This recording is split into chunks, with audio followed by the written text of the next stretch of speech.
கடவுளுடன் காலை வணக்கம். புனித மார்க் எழுதிய நற்செய்தி 9 அதிகாரம் 38 முதல் 48 வரை உள்ள இறைவார்த்தைகள். அக்காலத்தில் யோவான் இயேசுவிடம், போதகரே, ஒருவர் உமது பெயரால் பேய்கள் ஓட்டுவதைக் கண்டு நாங்கள் அவரை தடுக்க பார்த்தோம், ஏனெனில் அவர் நம்மை சாராதவர் என்றார். அதற்கு இயேசு கூறியது, தடுக்க வேண்டாம், ஏனெனில் என் பெயரால் வல்ல செயல் புரிபவர் அவ்வளவு எளிதாக என்னை குறித்து இகழ்ந்து பேச மாட்டார்.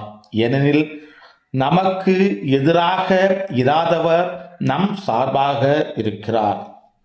நீங்கள் கிறிஸ்துவை சார்ந்தவர்கள் என்பதால் உங்களுக்கு ஒரு கிண்ணம் தண்ணீர் கொடுப்பவர் கைமாறு பெறாமல் போகார் என உறுதியாக உங்களுக்கு சொல்லுகிறேன்.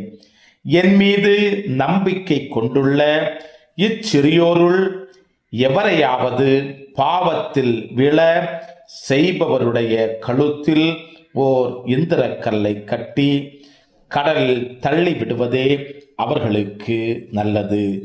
உங்கள் கை உங்களை பாவத்தில் விழச் செய்தால் அதை வெட்டிவிடுங்கள்.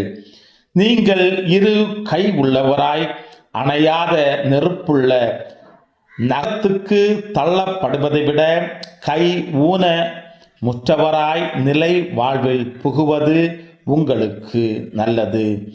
உங்கள் கால் உங்களை பாவத்தில் விழச் செய்தால் அதை வெட்டிவிடுங்கள். நீங்கள் இரு கால் உடையவராய் நரகத்தில் தள்ளப்படுவதை விட கால் ஊனமுற்றவராய் வாழ்வில் புகுவது உங்களுக்கு நல்லது. உங்கள் கண் உங்களை பாவத்தில் விழச் செய்தால் அதை பிடுங்கி எறிந்து விடுங்கள். நீங்கள் இரு கண் உடையவராய் நரகத்தில் தள்ளப்படுவதை விட ஒற்றை கண்ணராய் இறை ஆட்சிக்கு உட்படுவது உங்களுக்கு நல்லது. நகரத்திலோ அவர்களை தின்னும் புழு சாகாது, நெருப்பும் அவியாது. கிறிஸ்துவின் நற்செய்தி. இந்த நாள் இனிய நாளாக அமைய வாழ்த்துக்கள்.